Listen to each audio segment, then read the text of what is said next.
장입니다. 잠언 26장 13절부터 22절까지 함께 봉독하겠습니다. 잠언 26장 13절에서 22절까지 함께 읽겠습니다. 게으른 자는 길에 사자가 있다, 거리에 사자가 있다 하느니라. 문짝이 돌적이를 따라서 도는 것 같이 게으른 자는 침상에서 도느니라. 게으른 자는 그 손을 그릇에 넣고도 입으로 올리기를 괴로워하느니라. 게으른 자는 사리에 맞게 대답하는 사람 일곱보다 자기를 지혜롭게 여기느니라. 길로 지나가다가 자기와 상관없는 다툼을 간섭하는 자는 개의 길을 잡는 자와 같으니라. 횃불을 던지며 화살을 쏘아서 사람을 죽이는 미친 사람이 있나니 자기의 이웃을 속이고 말하기를 내가 희롱하였노라 하는 자도 그러하니라. 나무가 닿으면 불이 꺼지고 말쟁이가 없어지면 다툼이 쉬느니라. 숯불 위에 숯을 더하는 것과 타는 불에 나무를 더하는 것 같이 다툼을 좋아하는 자는 시비를 일으키느니라. 남의 말 하기를 좋아하는 자의 말은 별식과 같아서 배속 깊은 데로 내려가느니라. 아멘. 방금 읽어보니까 게으른 자에 대해서 많이 나오고요. 그리고 말에 대해서 나옵니다. 잠언의 이런 내용들을 겉으로만 읽어보면 세상에서 교훈하는 내용과 별로 다를 게 없어 보입니다. 게으르지 말고 부지런하라. 이건 누구나가 가르쳐주는 내용이잖아요. 게으르지 말고 부지런하라. 그리고 말쟁이가 되지 말라. 이런 이야기 누구나가 할 수 있는 겁니다. 그런데 성경은 그런 이야기 하는 게 아니거든요. 모든 성경은 그리스도를 증거하며 또는 하나님의 자기 계시입니다. 하나님의 자기 계시라는 것은 인간의 죄가 어떠함을 드러낼 뿐만 아니라 하나님의 일하심도 보여주고, 그래야 궁극적으로는 예수 그리스도가 어떤 분인지 알고 믿게 하는 겁니다. 그럼 우리가 이런 말씀을 보면서 야, 나는 게으르지 않아, 나는 부지런한 사람이야, 이렇게 나가도 문제예요. 이스라엘 백성들이 얼마나 부지런했습니까? 정말 부지런했거든요. 율법 지키는 일에. 그렇게 부지런히 율법을 지키고 실천했는데 결국 그 부지런함이 오히려 예수를 죽이는 거잖아요. 그러니까 잘못된 길로 가는데 부지런한 사람은 더 빨리 갈 거 아니에요. 그러니까 잘못된 길로 가는 건 오히려 게을렀으면 좀 덜 갔을 텐데. 그러니까 무조건 부지런하다고 다 좋은 건 아니잖아요. 그러니까 게으름이 뭔지 이제 성경 전체를 통해서 살펴봐야 되거든요. 그리고 이 말쟁이가 어떤 것인지도 이제 성경에 대해서 전체를 통해서 살펴봐야 됩니다. 그래서 오늘 보면 13절, 15절 먼저 보겠습니다. 자, 게으른 자는 길에 사자가 있다, 거리에 사자가 있다 합니다. 왜 이런 말 해요?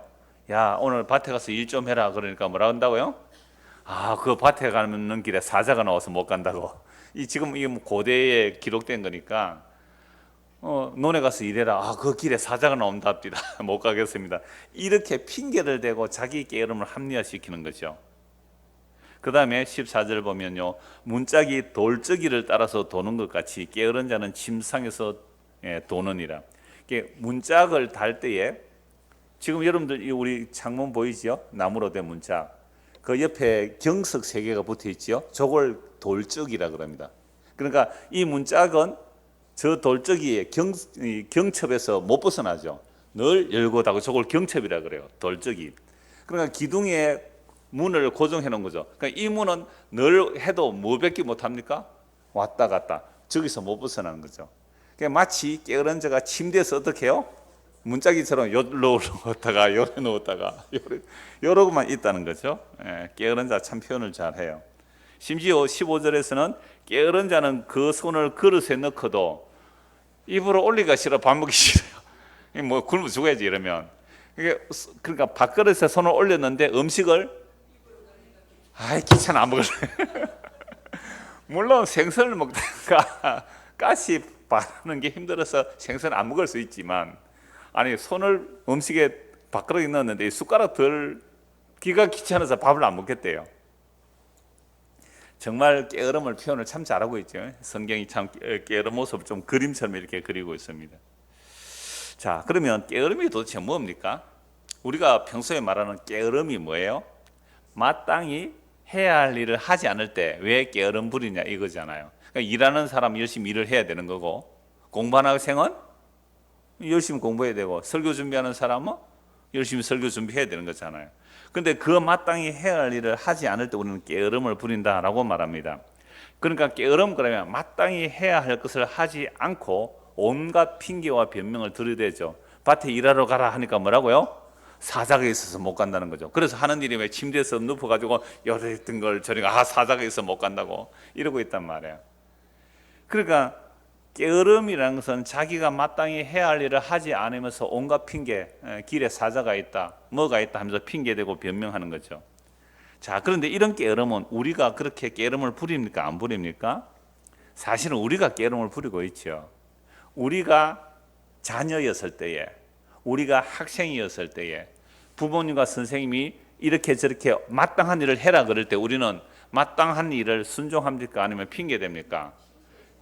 그런 경험 있죠, 다?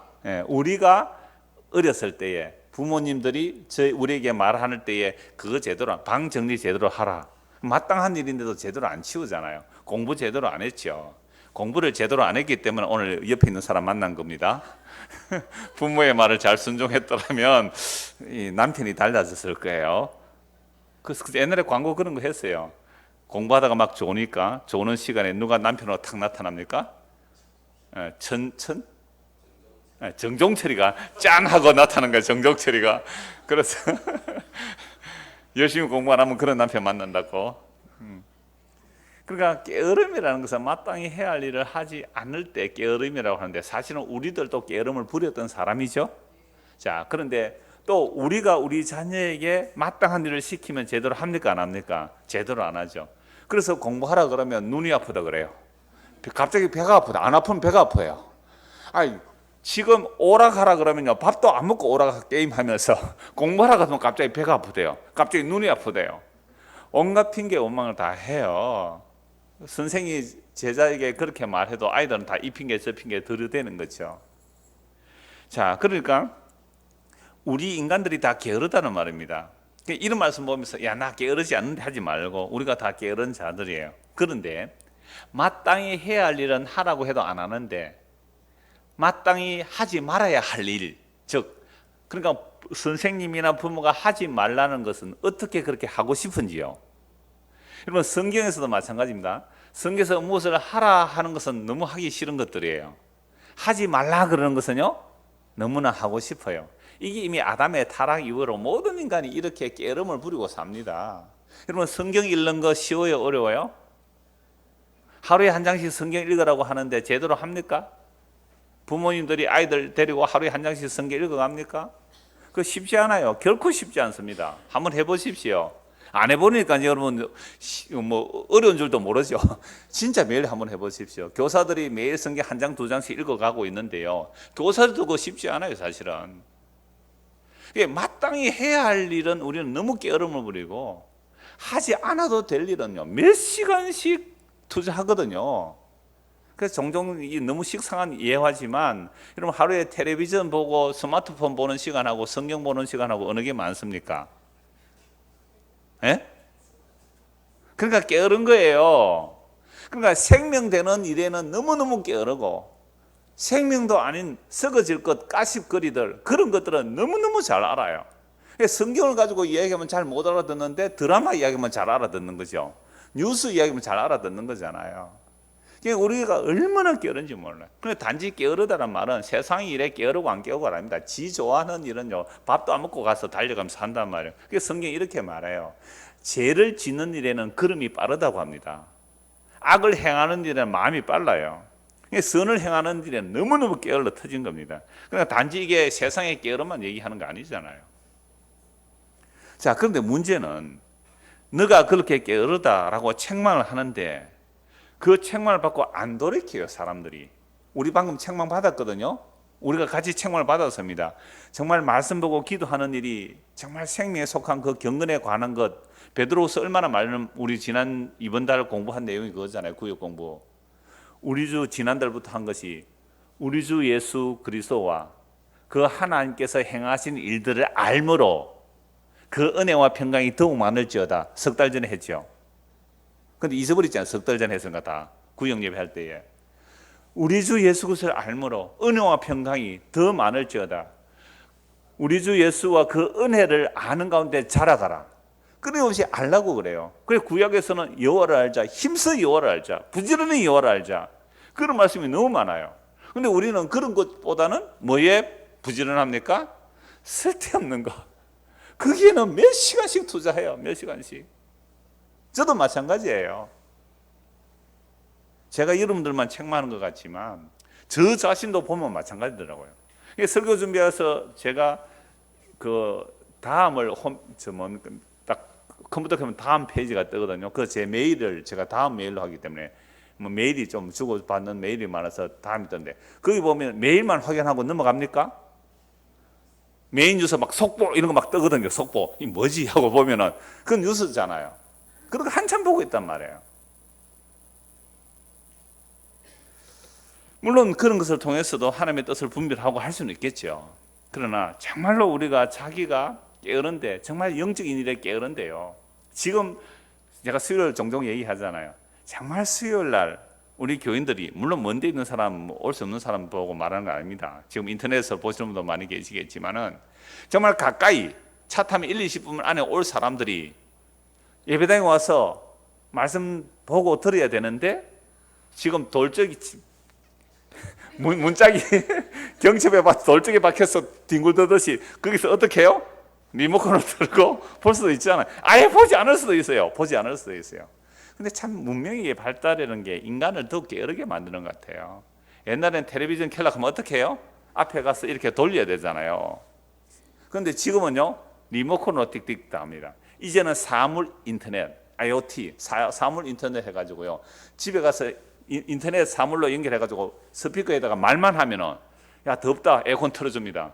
이제 끕니다. 난방 조절, 목욕탕, 야 불 어둡다, 밝게 하고 켜라, 끄라, 다 하는 거예요.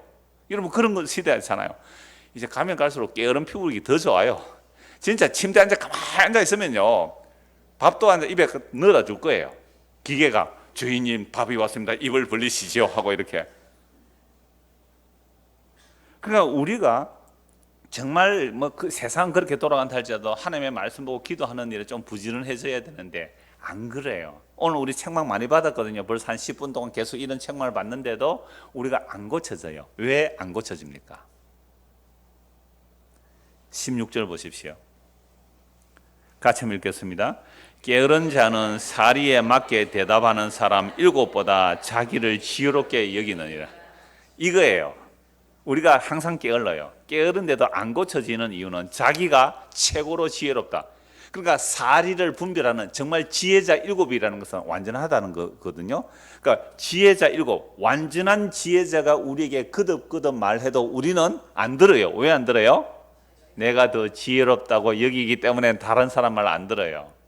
부모가 자식에게 말할 때 합당한 말 하는데 자식이 말 안 들어요. 왜? 자식이 지가 옳다고 여기기 때문에.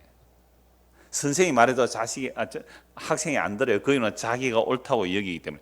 이건요, 아담의 타락 이후로 모든 인간이 다 이렇습니다. 하나님께서 우리를 책망하면요, 예 잘못했습니다 이러지 않아요. 처음 타락한 아담이 네 선악과 따먹었나 하니까 예 제가 잘못했어요 이럽니까? 하나님이 전 이 여자가 날 따먹으러 오겠습니다 이렇게 나오잖아요.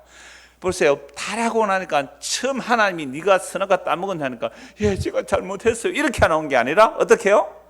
하나님이 만든 이 여자가 이게 타락의 증거예요. 그래서 아담 이후로 모든 인간은 하나님께서 우리를 책망하셔도 편개와 변명으로 늘어놓는 거예요. 이게 16절이에요. 그 게으름이 뭐예요? 정말 하나님의 책망을 받고서도 자기는 더 지혜롭다고 여기기 때문에 어느 누구도 고쳐낼 수가 없는 겁니다. 저도 누구로부터 지적받으면 굉장히 싫어해요. 물론 뭐 집사람이 장소에도 되게 싫어하죠. 그리고 뭐 누가 잘못 틀렸다고 하면 그거 가지고 변명하고 자기 주장하고 심지어 성경을 가지고 얘기하더라도 자기 주장을 세우기 위해서 성경을 막 이곳저곳 끌어온단 말이에요. 그래서 뭐 원어 파자 하는 사람들도 많이 있는데요. 저도 원어 연구를 한번 해보니까 내가 말하고 싶은 그 뜻들을 원어를 해서 얼마든지 끌어올 수 있겠더라고요. 원어가요, 원래 언어가 있고 파생되는 언어가 있고 고대 언어가 있고 그것이 오늘날 재해석되는 언어가 있고 용례가 있는 거죠. 그 한 단어가 한 20, 30가지 의미로 사용될 수가 있는 거죠. 그럼 그걸 성경 전체를 비추어서 무엇이 과연 합당한가 이렇게 보는 게 아니라 내가 어떤 선입관, 내 주장하고자 하는 바를 끄집어내기 위해서 저 구석에 있는 그 의미를 끌어서 이렇다라고 주장할 수 있단 말이에요. 얼마든지. 그러니까 우리는요, 성경 가지고서도 정말 그리스도를 증거하는 것이 아니라 자기 옳다는 것을 주장하는 사람들입니다. 왜 그렇게 할까요? 나는 지혜로운 자거든. 나는 옳은 자거든. 나는 당신한테 지적받기 싫거든. 하나님에게서조차 지적받기 싫은 게 우리들이에요. 그래서 친히 하나님이 하나님이 말씀이잖아요. 그 말씀이 사람이 되어서 우리에게 오셔서 우리를 책망하세요. 그러니까 그게 싫다고 어떻게 해버렸어요? 죽여버렸어요. 율법을 다 지킨다는 유대인들이, 자기들이 의롭다고 선하다는 그들이 말씀이 육신되어 오셔서 우리를 책망하는 그게 싫다고 예수를 십자가 못 박아 죽여버린 인간들입니다. 예수님 말씀하셨어요. 너희의 의가 서기관과 바리새인보다 더 낫지 않으면 결탄고 천국에 못 간다 그랬거든요. 그럼 예수님께서 인정하는 가장 높은 의가 뭐예요? 서기관과 바리새인의 의입니다. 이게 바울 사도가 가진 의였어요. 율법의 의로는 흠이 없는 자라고 했습니다. 그러한 의가 예수 믿는 자를 죽였단 말이에요. 스데반을 돌로 쳐 죽이고 예수 믿는 사람 다 잡아 죽이는 의로 작동된 게 인간이 이루어낼 수 있는 가장 최고의 선이 서기관과 바리새인들의 의가 됩니다. 그들은 물론 겉으로 꾸며서 외식하기 위해서 사람에게 인정받고자 한 사람들도 많지만 바울 같은 사람 앞에 인정받으려고 했어요? 아니에요. 하나님을 위하여, 하나님의 영광을 위하여 율법을 다 지킨 거예요. 그러니까 서기관과 바리새인의 의, 정말 하늘을 사랑하고 이웃을 사랑하는 그 율법적 의가 인간이 이룰 수 있는 최고의 의이지만 그 의가 하나님의 영광인 예수를 십자가에 못 박아 죽이는 일에 동원되더란 말이죠. 그래서 우리 인간에게 나오는 의라는 것, 선이라는 것, 윤리, 도덕이라는 것들이 그 십자가 앞에서 어떠한 지혜인지 드러내는 일을 하는 거죠. 그런데도 사람들은 자기가 몇 가지 들은 지식 가지고, 자기가 가지고 있는 몇 가지 경험 가지고, 몇 가지 이력 가지고, 그걸 가지고 자기가 하나님 앞에 의롭다고 들고 나오는 거예요. 이게 바로 16절의 말씀이에요. 게으른 자는 사리에 맞게 대답하는 사람 7보다 자기를 지혜롭게 여기느니라. 그래서 공부를 하는 사람, 세상 공부도 마찬가지예요. 공부를 많이 하면 많이 할수록 자기는 모른다는 사실을 아는 거죠. 성경도 마찬가지거든요. 보면 볼수록 나는 잘 모르겠습니다. 그 하나님의 사랑의 깊이가 얼마나 엄청난지 날 잘 모르겠습니다. 입을 닫게 돼 있는 거잖아요. 그런데 누가 당신이 지금 50년 동안 예수 믿어온 그거 좀 틀렸습니다라고 하면요, 그렇군요 라고 받아들이지 않는 거예요. 왜 그래요? 자기가 옳다고 하기 때문에 그래요. 그래서 요즘 시대는요, 어떤 행동을 할 때 이것이 옳기 때문에 한다, 그르기 때문에 안 한다, 그게 옳고 그름을 분별 안 해요. 흔히 포스트 모던 시대라 그러잖아요. 그러니까 현대 이후의 시대는요, 모든 권위들이 다 무너졌어요. 이건 서양의 물결, 이기적인 개인주의, 또 철학의 영향, 이런 것들이 급속도로 들어왔기 때문에요. 지금 어른들이 지나가다 중학생이 담배 피우고 있는데 가서 간섭하면 어떻게 해요? 겁이 나서 못합니다. 겁이 나서. 옛날에 우리 동양적 문화는요, 공동 마을이 자녀들을 같이 교육시켰어요. 애들, 어른들도 그렇죠. 총각이라도 충분히 성인이고 담배 필 어른이라도 진짜 어른 오면 담배 피다가도 뒤로 하고 어른 오면 인사를 했단 말이에요. 지나가면 피워요. 근데 요새는 중학생이 어른 앞에서 딱 피우고 있는데 지나간 동네 아저씨가 뭐라 하면 어떡해요? 네가 담배 사준다 이렇게 합니다. 그래가 이렇게 뭐예요? 카트칼 꺼낸다니까요. 진짜. 그래서 지나가다가 그런 말 못해요. 좀 이따 나옵니다. 그런 거 간섭하면요, 개 기 잡아 당기는 거라고. 그러니까 우리가 옳기 때문에 하고 그러기 때문에 안 한다라는 그것조차도 다 무너진 시대가 오늘 이 시대예요. 그래서 오늘 이 시대는 무엇이 옳고 그러냐 묻지 않습니다. 너에게 무엇이 좋으냐 나쁘냐, 무엇이 좋으냐 하시냐. 좋으면 하고 싫으면 안 해요. 아무리 이것이 옳은 일이라 할지라도 내가 싫으면 안 해요. 이게 아무리 걸러도 내가 좋으면 하는 거예요. 우리 중고등학생들 앞에 안 추지만 이 아이들 억지로 앉아있는 거 맞아요. 그 아이들에게 이게 옳은 거야, 이 말씀 듣는 게 옳은 거야, 이게 생명이야, 아무리 말해도 자기는 좋아요, 싫어요? 싫으니까 앞에서 조는 거예요. 근데 얘들요, 스마트폰 주고 게임 마음대로 해라고 그랬어요. 갑자기 눈이 번쩍 2시간, 3시간 간다니까요. 그러니까 옳고 그름의 문제가 아니에요. 지금은 오늘 이 시대 우리도 마찬가지였고요. 근데 우리는 뭔가 근위에 좀 눌렸어요. 근데 오늘 이 시대는요, 아이들이 싫으냐 좋으냐 거기에 선악 판단을 자기 중심으로 하고 그렇게 살아가요. 정말 선생님 하기 힘들 거예요. 부모 노릇하기 힘들 거예요. 아이들에게 아무리 이것이 정당하고 옳은 것이라고 말해보세요. 나 그거 안 할래. 나 싫어. 이게 게으름의 근원이에요. 그 안을 찾아보면요. 어제 저녁에 어떤 권사님 76세 된 은퇴하신 권사님의 76세예요. 어느 따님이 어머니에게 복음을 좀 전하기 위해서 와서 저하고 한 1시간 반 동안 이야기를 하고 갔습니다. 이 권사님은 정말 몇 대에 걸친 신앙의 가문이고 목사와 장로 권사가 절비하게 나온 집안이라 그래요. 1시간 반을 쭉 얘기했는데 이분은 뭐 옛날에 용문산, 여러분 용문산 들어봤어요? 은사주의자들은 용문산 정도는 알아야 됩니다. 그 우리나라 최초의 나운몽 씨라고 신비주의 그 부흥사가 있었던 그 용문산인데 거기에서 기도받고 능력받았다 해서 전국을 돌아다니면서 부흥이 한 사람이 많아요. 그 용문산 출신의 부흥사들로부터 말씀을 들었고 그 다음에 수많은 목사들의 설교를 들으면서 그것을 가지고 하나님의 말씀을 하는 거예요. 그래서 제가 그런 거 아니라고 성경을 하나하나 찾아가면서 복음을 전했습니다. 어떤 부분은 조금 수용을 하는데요, 어떤 부분은 전혀 통하지 않아요. 1시간 반 동안 해서 얼마나 많이 복음을 전했을까요? 천국은 어린아이 같아야 갑니다. 예수님을 섬기기 위해서 왔습니다. 이런 말씀을 쭉 전했죠.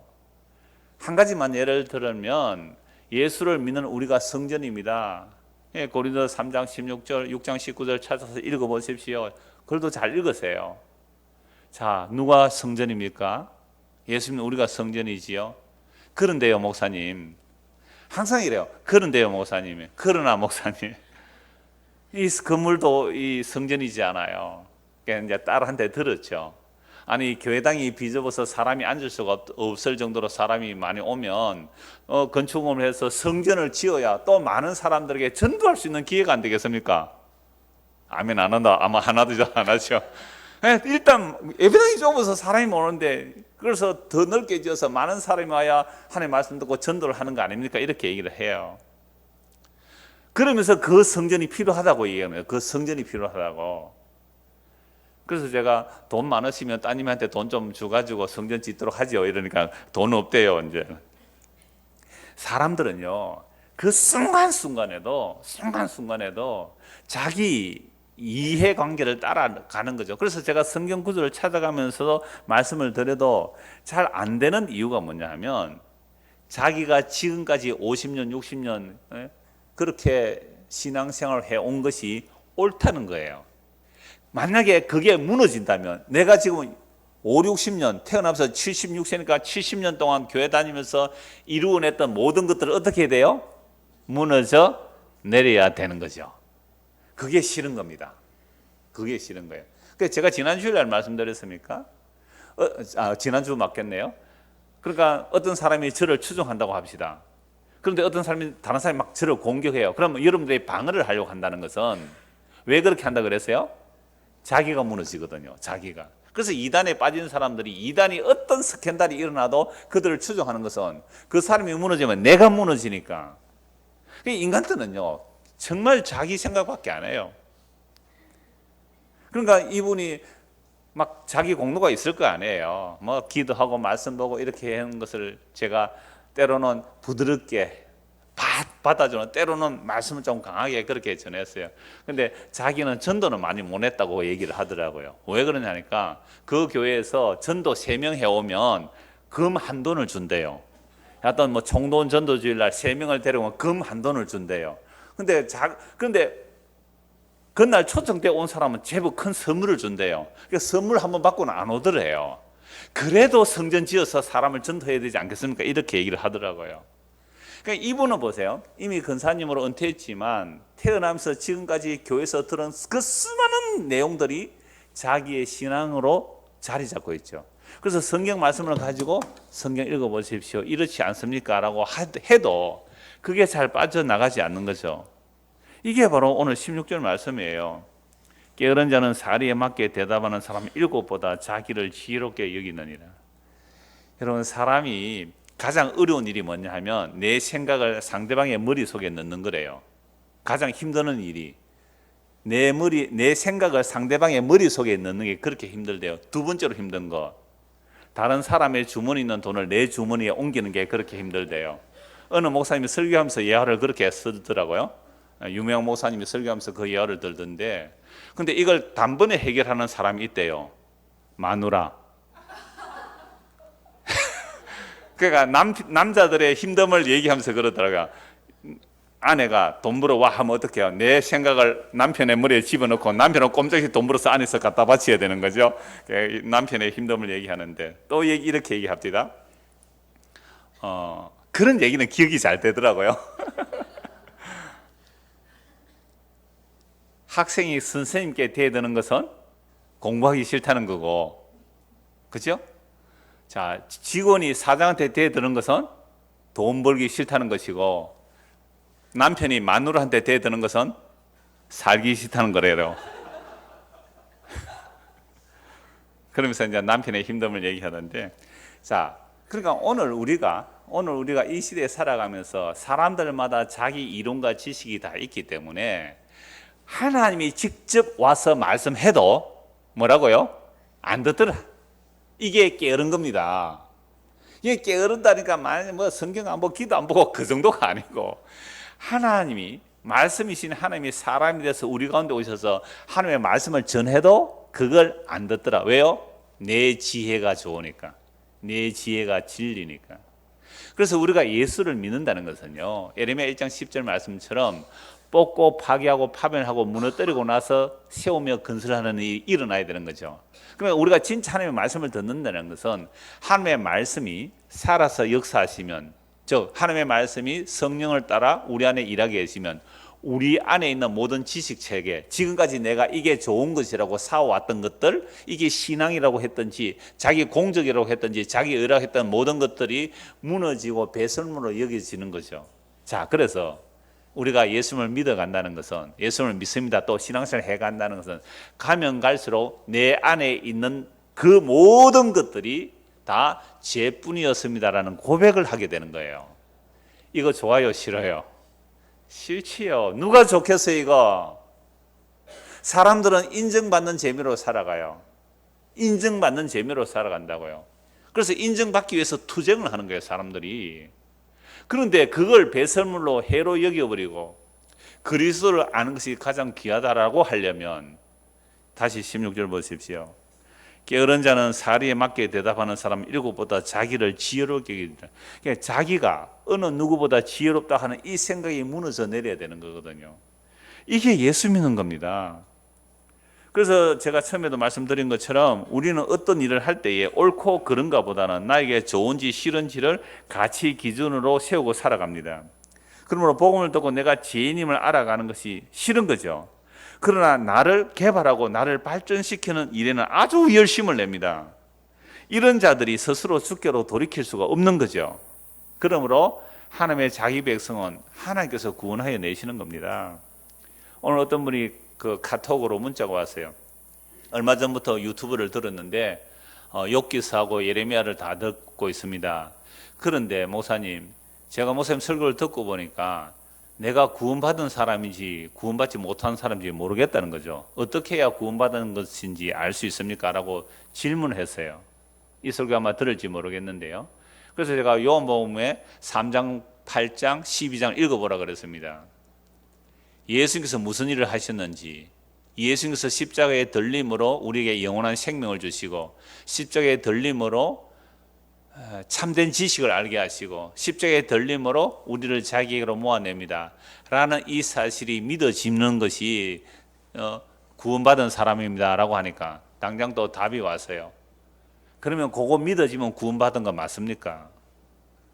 내 구원받은 건 맞습니까? 라고 성경을 보면 오히려 그 구원이 흔들릴 수 있습니다. 그래서 구원은 우리 소관이 아닙니다. 그냥 성경을 읽어보십시오라고 했더니 창세기부터 꾸준히 반복적으로 성경을 읽으신대요. 그까지만 일단 주고받았는데요. 제가 집으로 가면서 다음에 또 문자를 주고받겠지만, 우리가 성경을 볼 때예요, 내가 이렇게 하면 구원을 받습니까? 라고 묻는다면 그건 구원파가 답을 너무 잘해줘요. 그렇지 않아요? 내 구원에 확신이 없는데 어떻게 하면 구원받습니까? 물으면 구원파가 너무너무 답을 잘해줘요. 그걸 박진현 씨가 써서 올린 거 보셨어요? 딱 보니까 저는 100%그 구원파 이론들이에요. 자기는 구원파 영향 없이 구원을 얘기하지만 거기 예수 그리스도의 십자가가 어디 있어요? 내가 예수를 믿어주는 그 확신, 그리고 내 죄가 용서받았다는 것, 그래서 나는 이제 지옥 가고 싶어도 지옥 갈 수 없는 신분이 되었다는 것, 자유, 감사, 기쁨이 나오는데, 그래서 예수 그리스도의 십자가가 안 드러나더란 말이에요.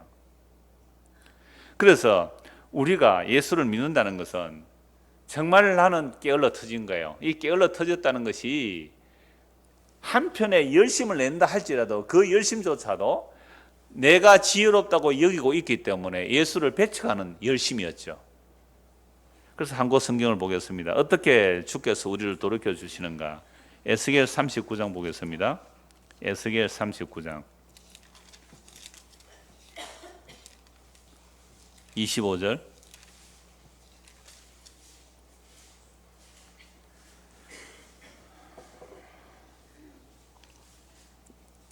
그러므로 주 여호와께서 이같이 말씀하셨느니라. 내가 이제 내 거룩한 이름을 위하여 열심을 내어 야곱의 사로잡힌 자를 돌아오게 하며 이스라엘 온 족속에게 사랑을 베풀지라.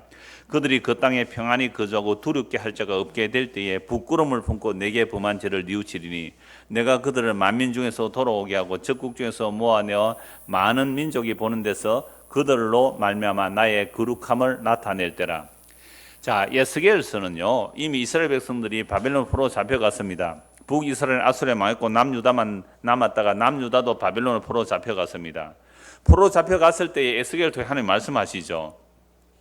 여러분, 이스라엘 백성들 왜 바벨론 포로 잡혀갑니까? 하나님의 말씀 불순종했습니다. 언약을 어겼습니다. 그래서 포로 잡혀간 거예요. 그래서 거기서 망하는 것이 끝이 나야 됩니다.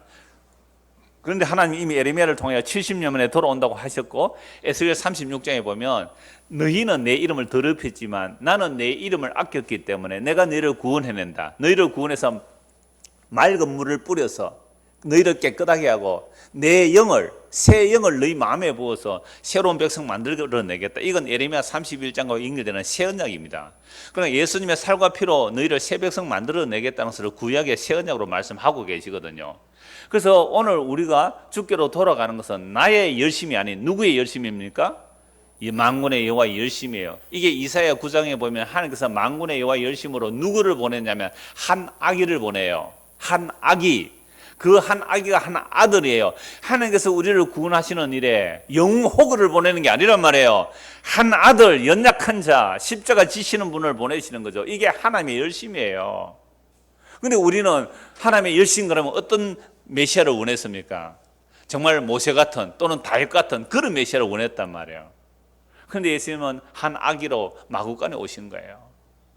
그래서 이스라엘 백성들이 바벨론의 포로 잡혀갔다가 자기 죄를 알게 하시고 그렇게 돌이켜 주시는데, 그렇게 돌아오게 되는 것이 만군의 여호와의 열심으로 일어나는 거죠. 그래서 우리는 게을러요. 정말 부지런히 열심히 율법을 지킨다고 달려간 그들도 하나님 보실 때는 잘못된 열심이기 때문에 더 멀리 가버린 거잖아요. 왜? 자기가 지혜롭다고 얘기잖아요. 그래서 하나님께서 그들을 바벨론 포로 잡혀가게 하시고 돌아오게 하셔서 어떻게 하시는가? 25절 다시 보십시오. 그러므로 주 여기서 이같이 말씀하셨느니라. 내가 이제 내 거룩한 이름을 위하여 열심을 내어. 하나님은 왜 열심을 냅니까?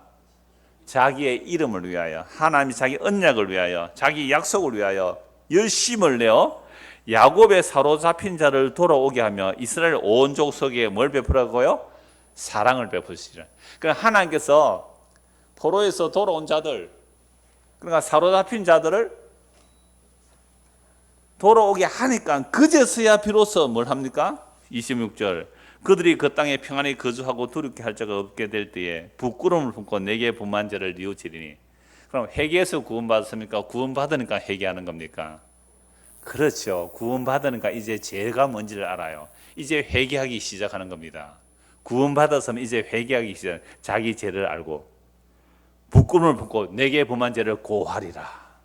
그럼 이제부터 구원이 완성되면 어떤 게 구원의 완성이에요? 나는 머리부터 발끝까지 전적으로 죄인입니다. 죄인 중에 개수입니다. 이게 구원의 완성태예요. 이 역사 속에서. 그래야만 주님만이 나의 전부가 되어주십니다 라고 나오는 거잖아요. 그런데 이런 예수님을 알기 위해서 열심을 내겠습니까? 안 내겠습니까? 싫대요, 이건. 아니, 내가 복음을 알아가면 알아갈수록 멋있어져야 되는데, 그죠? 공적이 쌓여가야 되는데, 마일리지가 쌓여가야 되는데, 예수님을 알면 알수록, 가면 갈수록 나는 더 뭐로 드러나고요? 죄인 중으로 죄인으로 드러나고 예수님의 공로만 나는 붙들어야 됩니다 라고 나오는 건 이 복음이 싫은 거예요. 그래서 열심을 안 내요. 이쪽에는 이건 열심을 안 내요. 재미가 없으니까. 정말 그래요. 내 가치가 높아지고 자기를 개발하는, 자기 개발서가 많이 팔려요. 서점에 가면 자기를 높이는 그런 일들은 열심을 내는 거예요. 근데 내가 무너지고 깨어지고 부수어지고 정말 내가 죄인 중에 개수입니다 라는 이런 말씀에는 별로 관심을 안 가져요, 사람들이. 그래서 하나님의 열심으로 자기 백성을 만들어 가지고 그 하나님의 열심에 붙들린 자들은 세월 지나가면 세월 지나갈수록 자기의 약함과 악함을 알기에 더욱 주를 의지하게 되는 겁니다. 이게 예수 믿습니다 라는 거예요. 그럼 믿음이 좋은 사람은 어떤 사람이 믿음이 좋은 사람이에요? 가면 갈수록 나는 주님 없이는 한순간도 살 수가 없습니다. 그래서 바울 사도의 고백처럼 미쁘도다 이 말이여 모든 사람이 받을 만을 한 말이여 주께서 의인을 부르러 오신 것이 아니라 죄인을 부르러 오셨다는 이 말씀 앞에 주여 내가 죄인의 개수로소이다. 여러분, 바울이 죽기 직전에 한 말이에요. 죽기 직전에 자기가 죄인의 개수임을 알아요. 이게 예수님을 알아가는 자들의 모습이에요.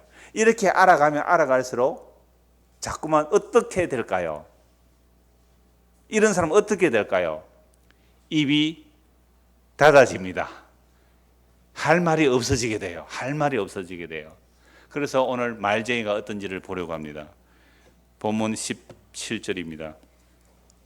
26절, 잠언 20편 17절.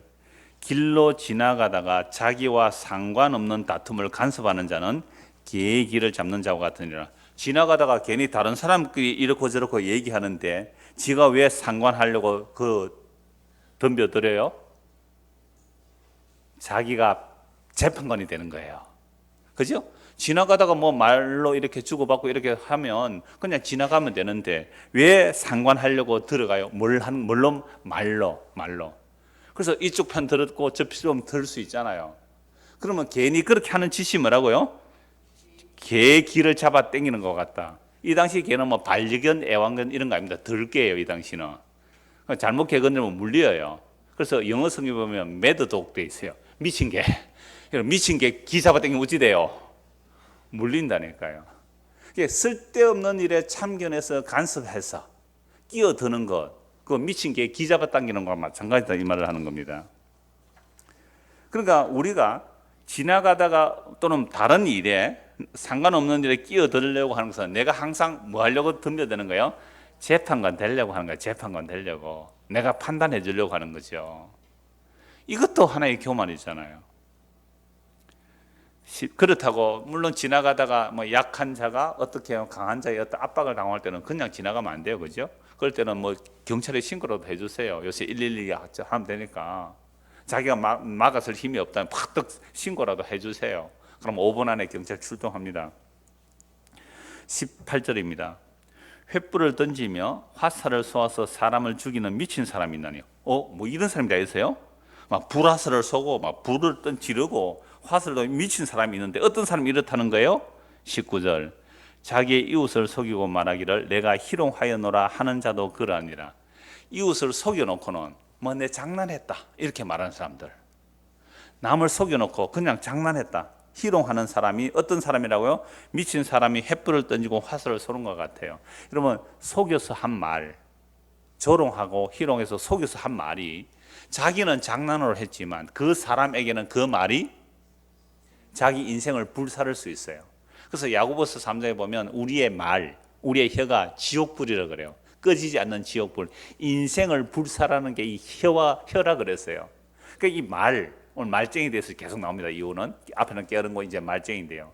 이 말쟁이가 이 말을 해놓고는 내가 희롱하였다 하는 자, 이웃을 속여놓고 내가 희롱했다고 하는 자는요, 횃불을 던지고 화살을 쏘 사람을 죽이는 미친 사람과 같대요. 그럼 평소에 남 속이고 막 농담하고 이렇게 뭐 수근수근하고 그렇지 않습니까? 그거 미친 사람이 횃불로 화살을 쏘는 거하고 횃불 던지고 화살 쏘는 거 똑같대요. 그럼 사람이 남의 말 하는 게 재미있어요, 없어요? 하는 것도 재미있고 듣는 것도 재미가 있어요. 그 사람, 특히나 내가 미워하는 사람 막 부풀려서 그 사람 나쁜 얘기 들으면 속이 시원하다니까요. 그죠? 그래서 또 딴 집에 가서는 그 사람 욕 막 하거든요. 그럼 그 사람 막 말 들어주지요. 그래 그렇죠. 그런데 그 사람 또 딴 데 가서 그 사람 말 합니다. 인간은요 그래요. 그래서 이게 얼마나 재미가 있는지 한번 볼까요? 22절 한번 보세요. 남의 말 하기를 좋아하는 자의 말은 어때요? 별식과 별미예요. 완전 맛있어.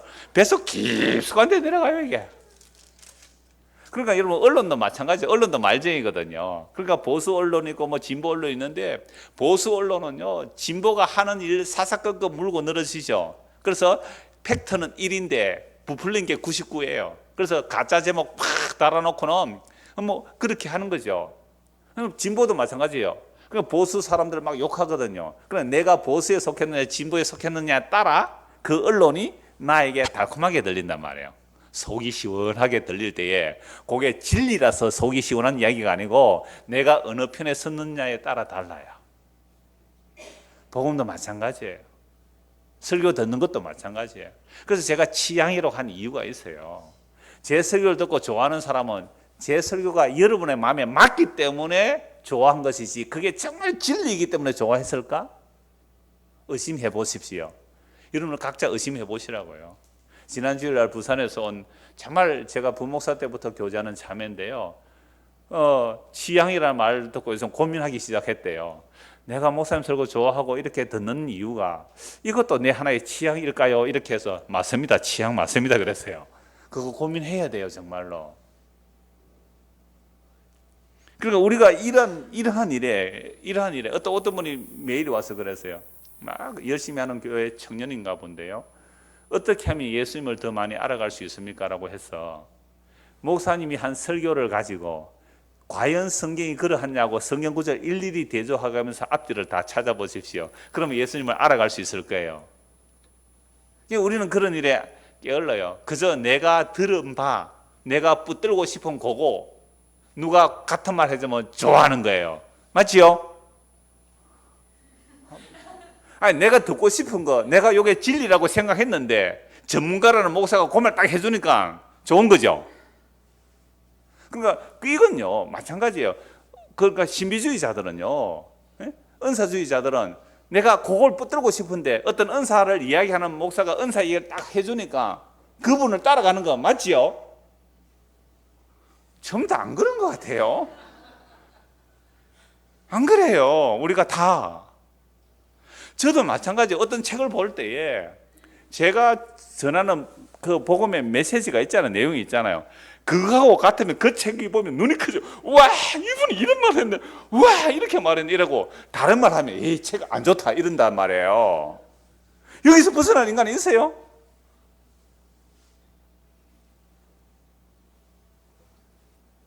그래서 이 말쟁이 정말 여러분들이, 저와 여러분들이 말하는 것도 조심해야 되지만 듣는 것도 조심해야 되는 거예요. 그래서 이런 말쟁이가 없어져야 조용해져요. 20절 보십시오. 나무가 다하면 불이 꺼지고 말쟁이가 없어지면 다툼이 쉬느니라. 숯불 위에 숯을 더하는 것과 타는 불에 나무를 더하는 것 같이 다툼을 좋아하는 자는 시비를 일으키니라. 그럼 세상이 왜 요란합니까? 오늘 이 대한민국이 왜 요란해요? 말쟁이들 때문에 그래요. 말쟁이들 때문에. 교회가 왜 시끌시끌해요?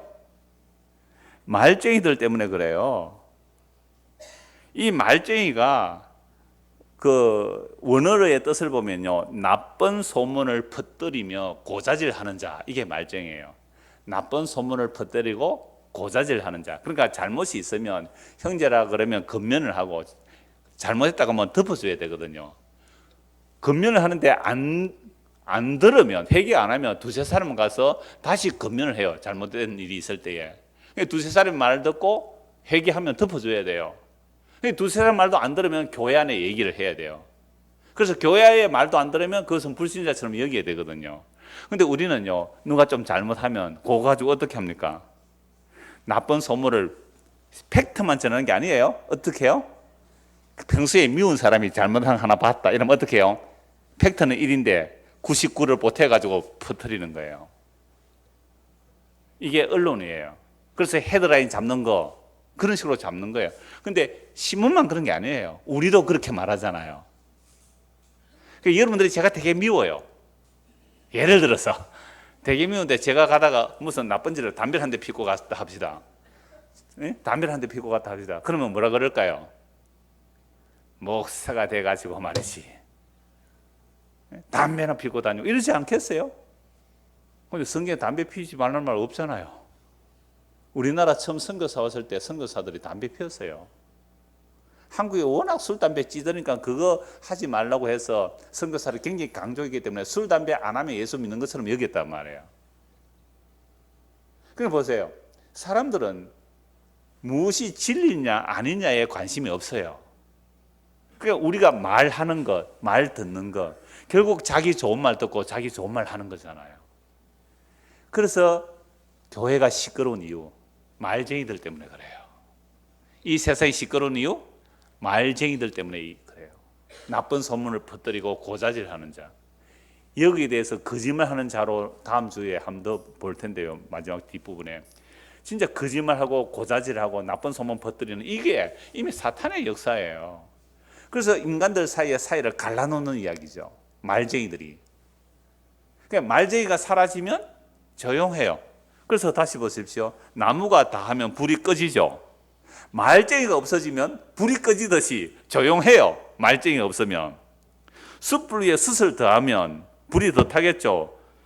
불이 붙는데 나무를 더하면 불이 더 타겠죠. 그러니까 말쟁이가 사라지면 숯불도 꺼지고 불도 꺼질 거예요. 결국 우리의 사는 세상 속에서 이런 잘못된 말쟁이가 사라지면 조용해질 겁니다. 그런데 예수님 오시는 그날까지 이놈의 말쟁이가 사라질까요? 안 사라질까요? 사라지지 않겠죠. 그래서 주님께서 이 말쟁이를 없애버린대요. 그러니까 오늘 우리가 내가 말쟁이였어요. 내가 좋아하는 말 듣기를 원하고 내가 좋은 말 하는 길을 원했잖아요. 내가 말쟁이에요. 이 말쟁이를 주께서 심판하신대요. 어떻게 심판하실지 성경 몇 곳만 보겠습니다. 시편 12편을 보십시오. 시편 12편. 그러니까 그 말쟁이를 우리가 어떻게 할 수가 없어요. 뭐 말쟁이한테 뭐 재갈을 물리겠습니까? 어떻게 하겠어요? 주님께 맡겨야죠. 시편 12편 1절 여호와여 도우소서 경건한 자가 끊어지며 충실한 자들이 인생 중에 없어지나이다. 그러면 경건한 자와 충실한 자들은 어떤 사람일까요? 하나님의 말씀을 온전하게 그대로 선포하는 자들이 끊어지는 거죠. 그들이 이웃에게 각기 거짓을 말하며 아첨하는 입술과 두 마음으로 말한다. 보세요. 세상이 거짓말하는 자와 아첨하는 입술 두 마음으로 말하는 자만 가득하니까 어떤 사람이 사라져요? 경건한 자, 충실한 자들이 인생 중에 끊어져요. 그러니까 사람들이 어떤 사람이 많아요? 이웃에게 각기 거짓을 말하고 아첨하는 입술 두 마음으로 말해요. 그러니까 목사가 교인들에게 아첨하는 말 또는요 두 마음으로 말하는 이유가 뭘까요? 자기의 사욕을 채우기 위해서 그래요. 그러니까 바울은 이렇게 말하잖아요. 내가 사람을 좋게 하라. 하나님을 좋게 하라. 이러면 사람을 좋게 한다는 것은 사람 귀에 듣기 좋은 소리만 해주면 돼요. 그러면 그 사람 자기에게 좋은 말 해주면 좋아할 거 아니에요. 바울은 이렇게 말합니다. 내가 사람을 기쁘게 한다면 그리스도의 종이 아니라 그랬거든요. 그런데 사람을 기쁘게 하는 말, 그게 바로 아첨하는 입술이고 거짓말하는 것이고 두 마음으로 말하는 거예요. 그래서 어떻게 합니까? 그런 자들을 3절 여호와께서 모든 아첨하는 입술과 자랑하는 혀를 끊으시리니 여호와 하나님이 그 입술을 끊어버린대요. 언제 이렇게 하실까요? 주님 오시는 날에. 그래서 천국에는요 말쟁이가 없어요. 아첨하는 두 말이 없어요. 그래서 천국은요 언제나 화평과 평화와 감사와 가득한 날이 천국이에요. 그럼 적어도 우리가 교회에서 그걸 맛보여야 안 되겠어요? 그래서 말쟁이들이 나오면 여러분들 어떻게 하면 돼요? 길을 막으세요. 아니면 길을 물에 이렇게 씻든지 이렇게 보는 데서 이렇게 물을 길을 한번 씻어버리세요. 우리 고사에 나오잖아요. 그러니까 어떤 사람이 강물에 가서 길을 씻고 있으니까 당신 왜 길을 씻고 있느냐라고 하니까 내가 더러운 말을 들어서 길을 씻는다 그래요. 말 물먹이러 왔다가 그 기 씻는 사람 보고 말을 끌고 상류에 가서 물을 먹였대요. 그 기 씻은 더러운 물을 내 말이 먹으면 안 된다고 다시 말을 끌고 가서 상류에서 물을 먹였대요. 여러분 이런 이야기들이 말쟁이들 말, 거짓말, 안 좋은 말 때문에 그런 말이 나오잖아요. 근데 여러분 언론 뉴스 그거 정말 믿을 거 못 돼요. 정말 부풀리기 많이 하거든요. 그러면 교회에서 하는 말은 어때요? 그래서 새겨들어야 돼요. 말씀이 과연 그런가? 그거 정말 사실인가? 점검해야 돼요. 그런데 주님 오시는 그날까지 이 말쟁이 안 끊어집니다. 그래서 주님 오셔서 어떻게 하신다고요? 여호와께서 모든 아첨하는 입술과 자랑을 끊어버릴 거예요. 그들이 말하기를 이 보세요. 거짓말하면서 뭐라고 말하는지 아세요? 우리의 혀가 이기리라. 우리 입술은 우리 것이니 우리를 주관할 자 누구리요? 자기 입술이 죄가 안 되는 거예요. 내 입술 내 건데 왜? 내가 내 말 하는데 왜? 우리 입술은 내 것이니까 우리를 주관할 자 누구리요? 이런 자들의 혀를 어떻게 한다고요? 주님께서 끊어버릴 거예요. 우리가 함부로 하는 말들이 전부 정말 하나님 앞에서 심판받을 말이에요. 그래서 주님 오시는 그날에 우리의 말이 그날의 증거가 될 거예요. 그래서 이런 악인들에 의하여 눌림 받는 자들이 있습니다. 5절 여호와의 말씀에 가련한 자들의 눌림과 궁핍한 자들의 탄식으로 말미암아 내가 이제 일어나 그가 원하는 안전한 지대에 두리라 하시도다. 그러니까 경건하고 충실한 자는 하나님의 말씀을 하기 때문에 아첨할 수가 없는 거예요. 사람들 좋게 할 수가 없는 거죠. 그런 자들은 핍박을 받아요. 오히려 가련해요. 눌림과 궁핍을 당합니다. 그래서 탄식하죠. 주님의 도우심을. 근데 주님이 일어나서 그를 하나님이 원하시는 어디에 넣어둔다고요? 안전한 지대. 여기가 어딜까요? 천국 예수 그리스도 안. 예수 그리스도 안에 있는 자는 결코 정지함이 없어요. 어떠한 마귀의 참소와 험담이 소용없는 곳, 그 안전한 지대, 예수 그리스도 안에 있는 자는 결코 정지함이 없다고요. 그럼 내가 그리스도 안에서 정지함을 안 받는데 내가 다른 사람을 참소하고 정지할 이유가 없잖아요. 그래서 여호와의 말씀은 보세요. 여호와의 말씀은 순결하며 흙도가니에 7번 단련한 은가도다. 여호와여 그들을 지키사 이 세대로부터 영원까지 보존하시리라. 그러니까 우리가 그리스도 안에 있는 자는 지금부터 영원토록 주께서 보존하고 지켜주세요. 무에서부터? 말의 구설수에서부터. 말의 구설수에서부터. 근데 이 말의 구설수 원인은 사탄이거든요. 그 사탄의 참소로부터 우리를 지켜주세요. 지금부터 영원토록. 근데 이 세상은 어때요? 저는 이 시편 12편 8절이요. 정말 아름다운 시지만 너무 아픈 시가 돼요. 비열함이 인생 중에 높임을 받는 때에 악인들이 곳곳에서 날뛰는도다. 비열함이 뭐예요? 아첨하는 말, 거짓말하는 말, 두 말을 이간질하는 말, 이런 말하는 그런 비열함이 인생 중에 높임을 받아요. 이 세상이 안 그래요? 교회는 안 그래요? 비열함이 인생 중에 높임을 받는 때에 악인들이 곳곳에서 날뛰고 있기 때문에 참으로 주님 앞에 경건하고 충실한 자들은 인생에 끊어지는 이런 시대예요. 한 곳도 보죠. 시편 52편입니다. 시편 52편.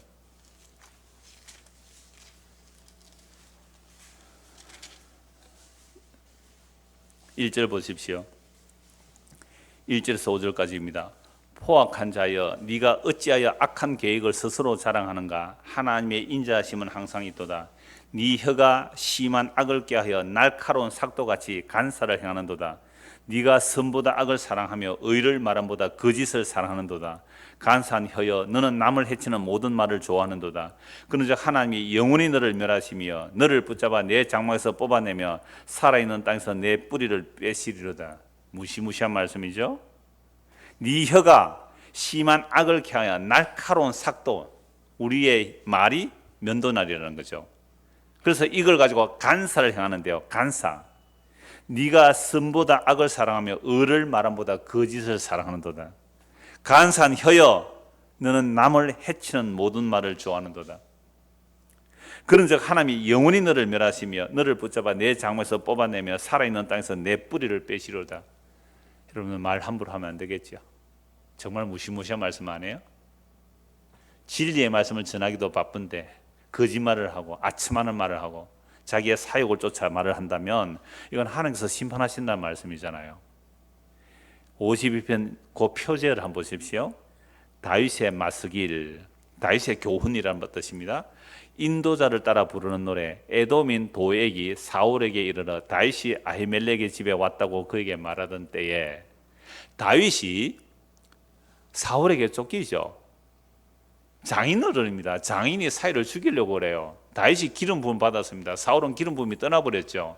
그러니까 기름 부음 받은 다윗을 죽이려고 전부 전국에 수배령을 내려놨습니다. 그러니까 이 다윗이 도망가다가 아히멜렉 제사장에 가서 떡을 얻어먹고 또 골리앗의 칼을 받아서 가는 거죠. 이때 누가 있었다고요? 에돔 사람 도액이 있었어요. 근데 이 에돔 사람 도액이 아히멜렉이 다윗에게 떡도 주고 칼도 줬다는 이야기를 고발하죠. 사울에게. 왜 고발했을까요? 자기 이익을 위해서 고발한 거예요. 그죠?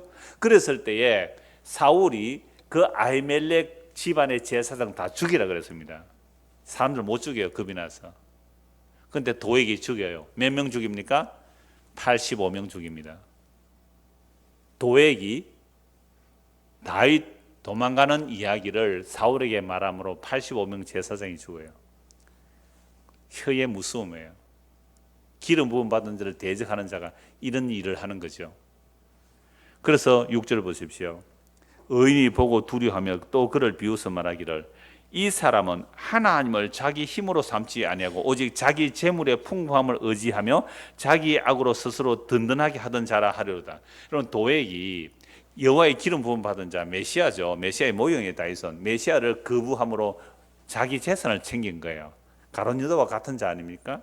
자, 그렇게 그 재물의 풍만을 의지함으로 자기 악으로 스스로 든든하게 하던 자는 메시아를 팔아넘긴 거예요. 그러나 나는 하나님의 집에 있는 푸른 감람나무 같으며 하나님의 인자심을 영원히 의지하리로다. 주께서 이를 행하셨으므로 내가 영원히 주께 감사하고 주의 이름이 선하심으로 주의 성도 앞에서 내가 주의 이름을 사모하리라.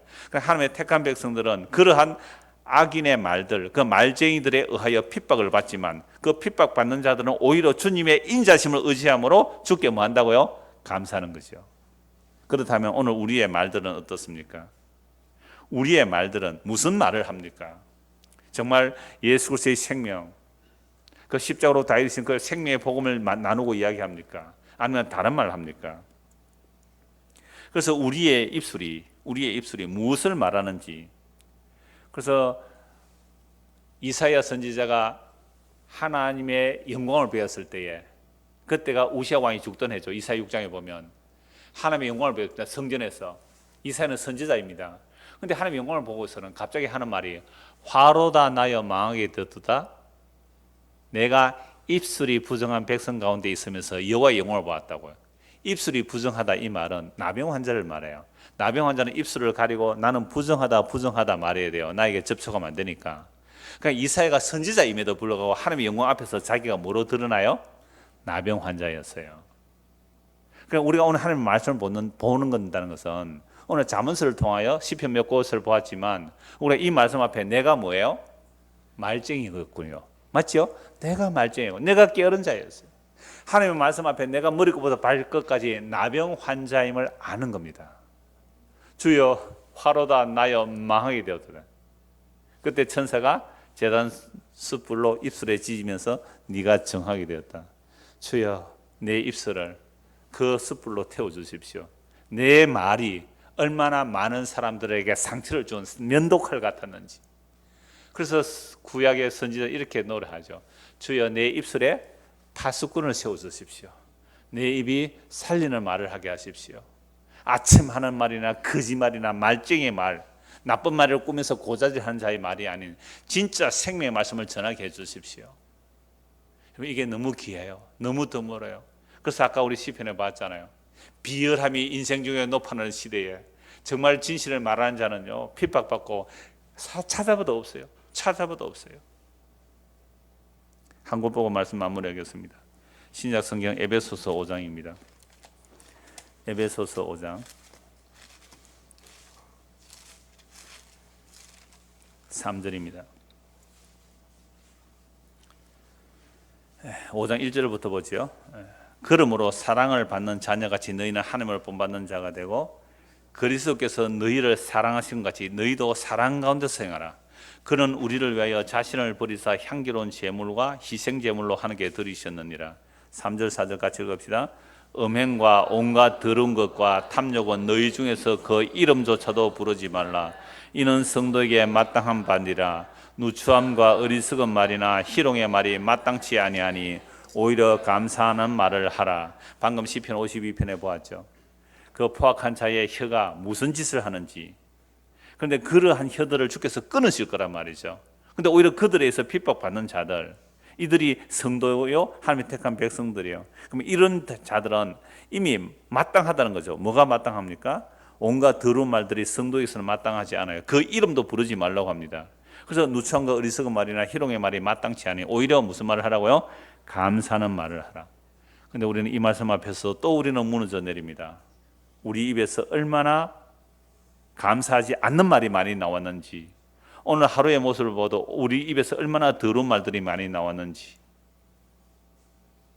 얼마나 누추하고 어리석은 말이 많이 나오는지, 이 말씀을 우리는 또 회개할 수밖에 없어요. 주여, 이사야 선지자에게 그 입술로 숯불로 제단소불 입술을 찢어주시지 내 입술을 찢어주시고, 주여 내 입에 파수꾼을 세워주셔서 정말 내 입에서 감사의 말이 나오는 믿음의 사람으로 만들어 주십시오 라고 말할 수밖에 없지 않습니까?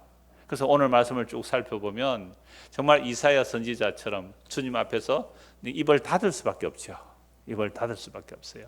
이게 하나님의 말씀이 살아서 우리 안에 역사하면 내 말한 것들이 얼마나 누추한지를 알고 얼마나 제약된 말인지 알고, 주여 내 입에 파수꾼을 세워주시고 내 입에서 정말 그리스도의 생명의 말씀이 나갈 수 있고 감사하는 말, 기쁨의 말을 할 수 있는 믿음의 사람으로 만들어 주십시오. 이걸 기도할 수밖에 없습니다. 이 기도를 하는, 우리가 잠시 기도 마치고 각자 한 2, 3분간이라도 이 말씀 생각하며 기도하다가 돌아가기를 소원합니다. 제가 한번 기도하겠습니다. 하나님 아버지, 성경의 모든 악한 자들의 모습이 바로 우리들의 모습이었습니다. 정말 우리가 오늘 하루를 살면서 내 입에서 나간 말들이 정말 감사와 기쁨과 사랑과 진리의 복음이 나갔는지, 아니면 온갖 불평과 운명과 더럽고 누추한 말들이 나간지 돌아보면 우리는 시편 12편 51편의 말씀처럼 주님 앞에 심판받을 수밖에 없는 그런 말을 가지고 있는 자들입니다. 주여, 이런 우리의 죄악을 그리스도께서 십자가로 대신 담당하시고 우리에게 용서를 베풀어 주셨습니다. 그 그리스도의 사랑이 우리 안에 차고 넘쳐서 우리의 입에서도 진리의 말씀을 전할 수 있고 우리의 입에서도 감사의 말을 할 수 있는 사람이 되도록 은혜를 베풀어 주시옵소서. 예수 그리스도 이름 받들어 기도드리옵나이다. 아멘. 자유롭게 기도하고 돌아가겠습니다.